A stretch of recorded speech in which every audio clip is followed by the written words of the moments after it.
तो हेलो दोस्तों, अब पूरे रिवर्स चार्ज के पॉइंट जो कि दिए गए 9(3) of the CGST act read with notification number 13/2017 सबको एक बार में पढ़ते हैं। चलो पूरे रिवर्स चार्ज के पॉइंट्स को रिकॉल करते हैं क्विक समरी में। सबसे पहली सर्विस रिवर्स चार्ज में आपने देखी थी GTA की service. Service provider GTA, service recipient कोई भी स्पेसिफाइड रेसिपिएंट, साथ में से कौन factory registered under factories act, society registered under society registration act, cooperative society.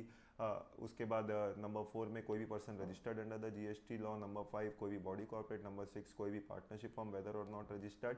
और नंबर 7 casual taxable person who are located in taxable territory. It is the recipients who are the person liable to pay GST under reverse charge. इसका मतलब अगर इन्होंने service other than specified recipient को दिया तो वो रिवर्स चार्ज का case नहीं है। This entry will not apply.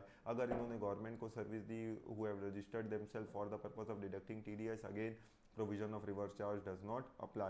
Option is available to the GTA. He can opt for forward charge. If he GTA opts for forward charge, then again reverse charge provision does not apply. Second में आपने देखा था legal service provided by individual advocate, firm of advocate or senior advocate to business entity. It is the business entity who is liable to pay GST under reverse charge.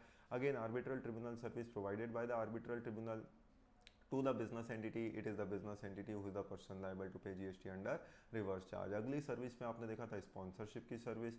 Sponsorship की service provided by any person other than body corporate to the body corporate और partnership firm. It is body corporate और partnership firm who is the person liable to pay GST under reverse charge. Next service में जब आप आए थे तो आपने देखा था गवर्नमेंट की service.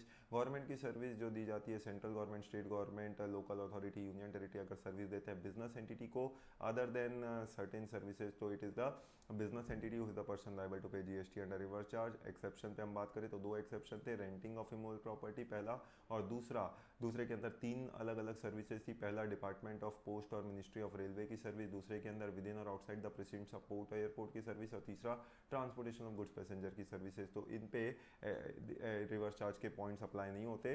However renting of immovable property पे एंट्री 5 ना अप्लाई होकर एंट्री 5 वे अप्लाई होगा, जो क्या बोलेगा, अगर central government, state government, local authority, union territory service देती है किसी रजिस्टर्ड पर्सन को, तो it is a registered person who is liable to pay GST under reverse charge.